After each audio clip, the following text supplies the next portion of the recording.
What up, YouTube? This video was taken on this Thursday afternoon, May 16th, 2024. Time right now is 8:21 p.m. And for this week's video, I thought I would just take a moment and just talk about my dive into the world of Cinewhooping. Now, when it comes to me being in the drone hobby, my forte is flying 5-inch freestyle. And that's still the case. That's my favorite thing to do, and I just like flying 5-inch freestyle. That's what I find fun and enjoyable. And if you would have asked me a year ago or told me a year ago that I would kind of be dabbling into Cinewhooping, I would have thought that you would have been crazy, because I never really had any motivation to get into Cinewhooping. It just wasn't anything I was ever interested in. And then just a quick story, when Oppenheimer came out on 70mm IMAX, I'm not a big movie buff, but I always have been a fan of film projectors and how they operate. And I always thought 70mm IMAX was cool.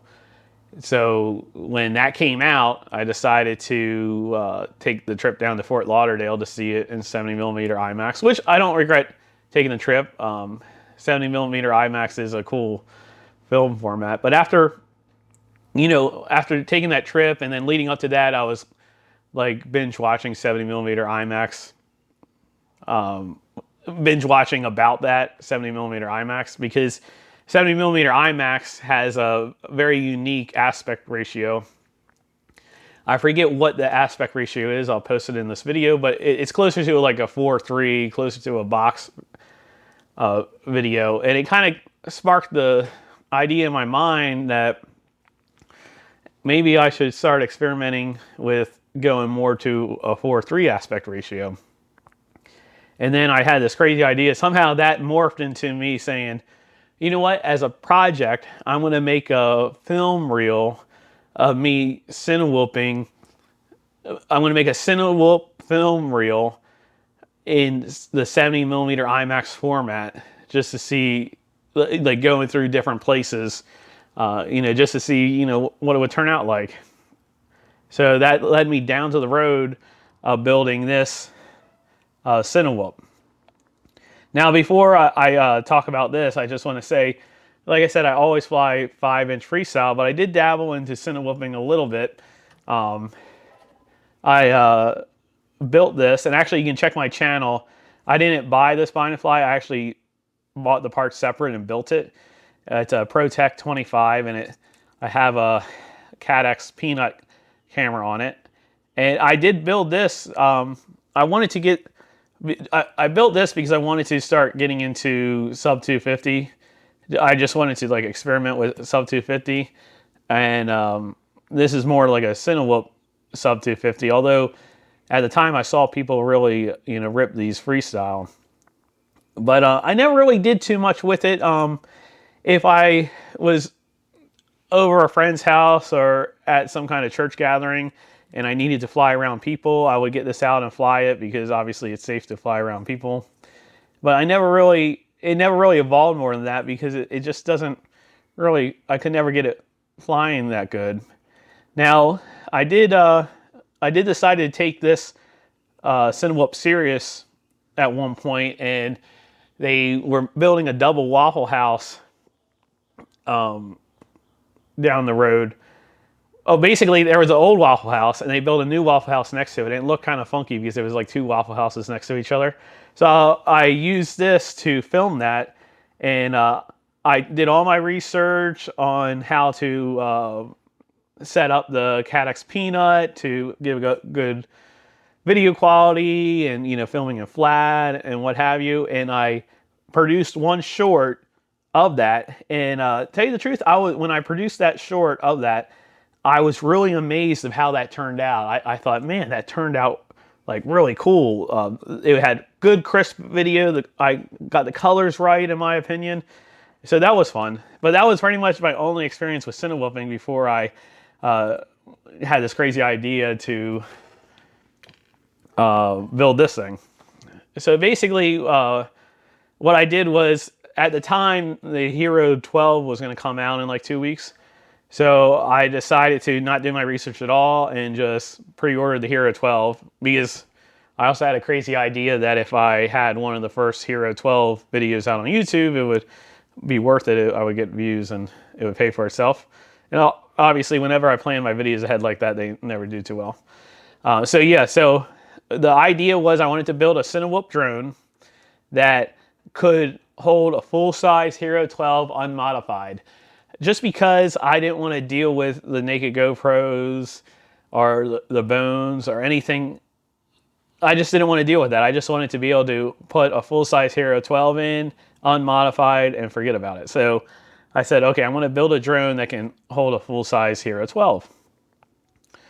And if you watch some of my other videos, you know that I actually cut my own carbon fiber frames. I have a small CNC machine and I designed my own 5-inch freestyle frame. So because of that, I didn't feel right buying a pre-made Cinewhoop drone because it's like, man, I can cut my own frames. So I told myself that I was gonna go ahead and design my own frame and cut my own carbon fiber for this project just because I could. So then I didn't know anything about Cinewhoops. So it's like, okay, where do you even begin? I don't know anything about Cinewhoops. And at the time, when I had this idea in my mind, Gep RC came out with their Cinelog 35 V2. And they advertised that 35, which is 3.5-inch blades, could fly a full-size GoPro. So I was like, okay, good.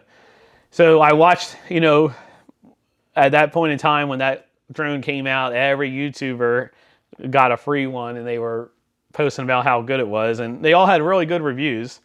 But at that point, when these drone companies go and give all these free drones to all these YouTubers, they all always have good things to say. And like a month later, another drone will come out and they'll fly and they all have good things to say. But I watched every single video of that Cinelog 35 V2 and they all had good things to say about how it was flying.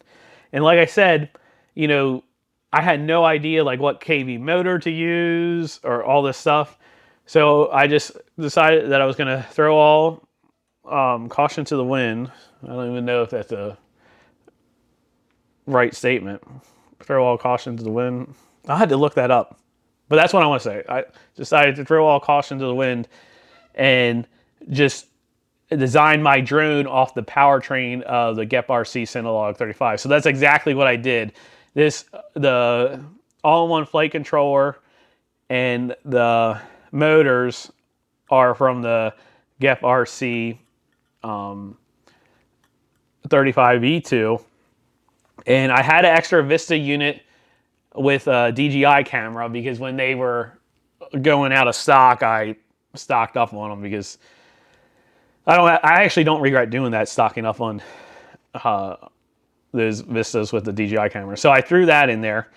In hindsight, in the future, if I modify this, I might go and convert this over to a 03 air unit, and then I can use this Vista and DJI for another freestyle quad. And so I knew what powertrain to use, and I knew I wanted to do 3.5-inch so I could fly the full-size GoPro, but then I had to come up with the design of the Cinewhoop. So I was just browsing all these different Cinewhoop designs, and the actual Gep RC Cinelog 35, the way the carbon was, it was kind of complicated that if I was going to copycat that, it was going to be kind of hard, to kind of above my skill level. So I was looking at all these different Cinewhoops. I was just on YouTube constantly just looking at Cinewhoops to come up with a design. And somehow I came across the Drone Co. Productions Ciner, which is a 3-inch Cinewhoop. And I think I'm subscribed to a lot of random FPV YouTubers, because if I see a good FPV video, I'll just subscribe to them. And it's one of those things that, they won't post anything for like a year, and then they post something, you don't even realize you're subscribed to them. So I think that's what happened. I was subscribed to this guy, and he just happened to post a video of, it was a video of him flying. It wasn't a video of the quad. It was just him flying the Ciner 3-inch, which I'm not too familiar with Drone Co. Productions, but it seems like they are, it's a small company. It seems like it's a one-guy outfit. And at the time, and I haven't checked the website recently, at the time it was considered an experimental, it was considered a prototype frame, so they weren't even making them in big batches. But this guy posted videos about how well the center 3-inch flew. So I was looking at pictures of it on the website, and it was a 3mm top plate, since it's a pusher style, and I believe this is a 2mm bottom plate. So it was just a real simple carbon, you know, two things of carbon and then all 3D print. So I just made the decision that, okay, I'm going to make my 3.5-inch out of the same style as that 3-inch. So I just, looking at the pictures, I was able to come up with the design of this carbon, the way the carbon was. And I had to it took me a while to get the duct design, figure out how far away to put the ducts or put the motors. But I decided to have them, you know, pretty much it's like the center 3-inch, but it's 3.5-inch. But I came up with the carbon design and the bottom plate, top plate and bottom plate, all on my own. I didn't copy any files or anything.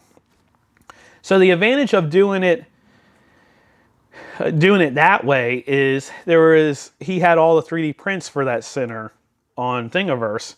So I was able to design it in a way that this camera cage is the center camera cage. It's the same camera cage as the center.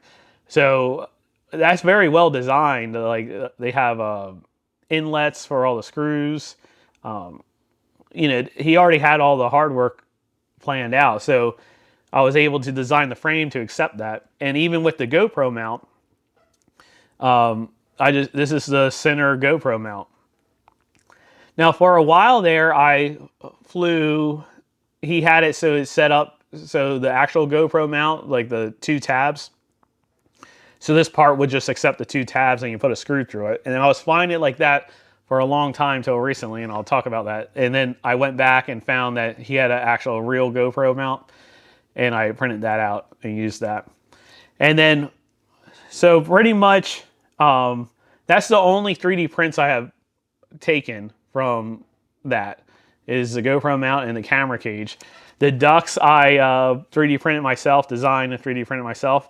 And then this back battery XT60 holder, VTX antenna, RX antenna. This one, I am using Tracer just because I had spare Tracer receivers. I pretty much have converted fully over to ELRS. This is actually my only drone that I still use Tracer on. And the only reason I did that was because of I had plenty of Tracer receivers after I switched over.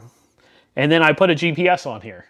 Now, the concept of me putting the GPS on here, and this is a mini GPS, it's not a full size, is I thought that would be good to have it set up so that way if I ever lost reception, it wouldn't just fall out of the sky. But so far, and I haven't really dived too much into this GPS to see what's up, but so far I can only get 5 satellites from it. So I don't know if it's because of this antenna. Although when I was watching other designs of Cinewhoops, they all put the GPS under the VTX antenna. But I don't know if that's the reason why I'm not getting good GPS signal. You tell me if you have any information about GPS. So that's something I got to dive in more. So I never did get the GPS set up so the drone doesn't fall out of the sky. So if it ever fail safes, it is going to fall out of the sky. So yeah, so I took it, and then it's been so long since I tuned it, I forget what tuning process I used to be able to tune it. I just totally forgot. But I got it tuned that for flying in a Cinewhoop type style, that it's tuned really well. You know, the one thing that this drone cannot put up with is it cannot put up flying in its own prop wash. And but other than that, if you fly in a way that avoids that, it flies super smooth. So then once I got it set up, I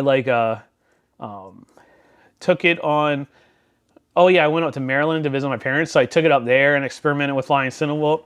I went to a trip to Michigan, which was very beautiful up in Michigan. I didn't realize Michigan had that much nature. It just wasn't in my mindset that Michigan was a nature preserve, I guess. So I took it up there and I filmed shots in Michigan with it, and it did well. And that's pretty much all I used it for that kind of stuff. And then my friend was doing a Christmas tree farm, so I took it down to his place to kind of film the Christmas tree farm, to kind of more to practice my use of Cinewhoop, and it did well there. And the funny thing about that is, as I was there at the Christmas tree farm, I was alerted that a proposal was about to happen, and I was specifically asked if I could film the proposal with my drone. So I agreed. I wasn't really thinking about what ended up happening, but what ended up happening is, the drone really didn't get a good shot of the proposal, and the way the proposal was done, it wasn't out of place for them to be having their cameras out to film the people, because they were picking out a Christmas tree.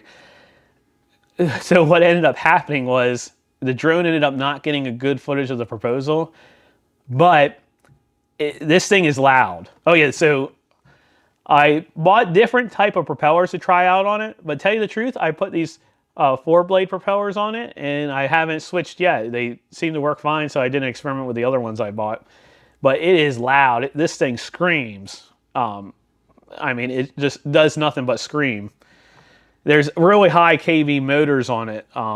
What is it? 2650s, and it runs 6S. So high kV motors, and they do that for I assume they do it to handle the GoPro weight. And this thing just screams, and it kind of ruined the proposal video. If you watch the actual proposal video, you just hear nothing but the drone. So I had DaVinci Resolved. I was able to take their cell phone footage when they filmed the proposal. I put it through an audio filter in DaVinci Resolved and kind of saved it, but I really ruined that. And the reason I brought that up is because after all that, I just didn't have the opportunity to experiment with this or fly this too much. And then the people who got the proposal, those people who got engaged, they had a wedding, and I was asked if I could film the outside of the wedding, like when they were taking off in their getaway vehicle. So I haven't flown, that was a couple weeks ago, and I hadn't flown this in like months. So what I did is the day before, when I had the other GoPro mount, it would always move, and it was kind of very wobbly. You could never get it tight. So I went and I printed this out to make it nice and tight so it wouldn't be wobbly. And the day before, I flew 2 packs on this with this setup just to make sure I could fly. And what I did was I have these packs from Freestyle that I changed all my batteries over. There's a YouTube video about that. But I kept 2 of these pizza packs because these are really heavy packs. They're 1200 milliamp hours, but they're heavy. I've been using these to fly with a Cinewhoop. So I kept these to fly with a Cinewhoop. And what I'm going to do eventually when I have more time is I think this thing would fly better with even a little more weight. I think it would help the balance out more. So I'm going to try to find a bigger milliampere battery that's just slightly heavier and try to fly it on the Cinewhoop. I get a solid 4 minutes of steady Cinewhoop flying out of this drone with the full-size GoPro and this battery, which for me, that's perfect. I was tickled that I got that because I figured flying a full-size GoPro, I'm not going to get good battery life. But I was very happy with the battery life, which to me is impressive with those high kV motors on it. So anyway, and throughout this whole process, I was doing research on ND filters. That's something that I never got into, but I started getting into ND filters. I did research on filming in flat color profile and color grading afterwards. And so the wedding happened, and I filmed their getaway. And I went and I edited it real quick. And the one thing I don't like about this mount is it's pitched too far back. So like all the good footage was down at I filmed an 8:7 aspect ratio. All the good footage was filmed at the bottom of the camera. So and you can't on gyroflow, which I'm not an expert on this. I'm just telling you what my experience was. On gyroflow, you cannot change, when you put it in 16:9, it automatically puts the 16:9 in the center of the image. You can't change the vertical. So what I ended up having to do was I had to go and change the, I had to render it through gyroflow as a square image, and then in DaVinci Resolve, I cropped it down in DaVinci Resolve, and then I was able to frame in the shot that way.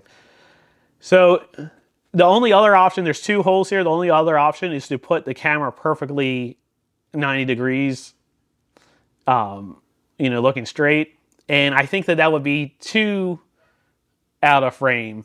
It's like, in my opinion, this needs to be, you need to split the difference. So maybe I'll go and edit this 3D mount and split the difference and see how that goes. Or I'll go and put it at 90 degrees and see if maybe I'm wrong about that being too flat. But this is too much of a back tilt in my experience. So, that's all stuff that you got to work out with time. But anyway, I posted that. I did a quick and dirty edit of that footage and posted it on Facebook, and everyone was blown away. I had so many compliments from that footage. And I really messed up on the color grading. I thought I had the color grading right, but then after it was all said and done, I compared my color grading to a picture I took that day, and the colors are totally off. But, everyone commented complimented me on that video, and they said that, oh, it looks so cool. It looked nostalgic because of the way the color grading was. They're like, so they thought I did it on purpose, but no, I did it by accident. So I've been overlaying that footage here, and then my friend Garrett, he's into cinematography stuff, and he was filming that day with a Blackmagic camera, and he claimed that the footage from the GoPro looked better than what he was filming in that Blackmagic 4K. It was like a pocket 4K.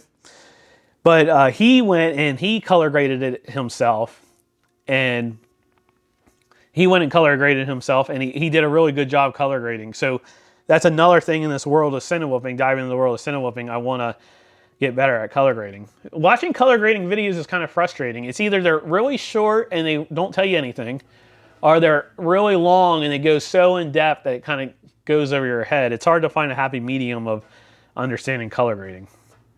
But, in the future, so I never did this whole process. The only reason I built this, like I said, was because I wanted to do like an IMAX 70mm aspect ratio Cinewhoop montage, and I still haven't done that yet. But I'm learning, getting better in the world of Cinewhooping, and eventually, I'll do something like that, do a montage like that. But I thought I would just make this video just talking about my dive in the world of Cinewhooping, and like I said, I plan on in the future doing more Cinewhooping, because this whole process was, looking back on it, this whole process of building this drone and just experimenting with the GoPro camera settings and stuff, it was fun. And that's what this, all this drone stuff is just strictly a hobby for me. I have no ambition to be a professional about it. People tell me that a lot, like I should do it professionally, but it's just strictly a hobby for me. And like I said, going through this whole discipline of Cinewhooping was a fun process, and I'm still learning, and hopefully I can make even better Cinewhooping videos in the future. Just real quick, I wanted to go sub 250, so everyone was talking about these Fly Lens 85s. So I bought this, and it's a really cool drone. I really like the concept of it, and I have plans for it, but I never really got it tuned right. It didn't come good tuned out of factory. Never really got it tuned right. And the little I tried using this 03 with the gyroflow, I'm not in a film, I could not get gyroflow to work with this 03. So I don't know if it's something I didn't do wrong, But the problem is, this is all a hobby for me, and lately I haven't had enough time to dedicate to a hobby. Like, as far as some of this stuff, when you learn these disciplines, you actually got to really dedicate time to actually learn it. You just can't like go out and fly. Like, you got to dedicate time to learn about all these different things. But anyway, this video is probably long enough. I just thought it would be cool to just explain my experience with learning about Cinewhooping, and we'll see if I end up having any good videos in the future. Thanks for watching. See you next time.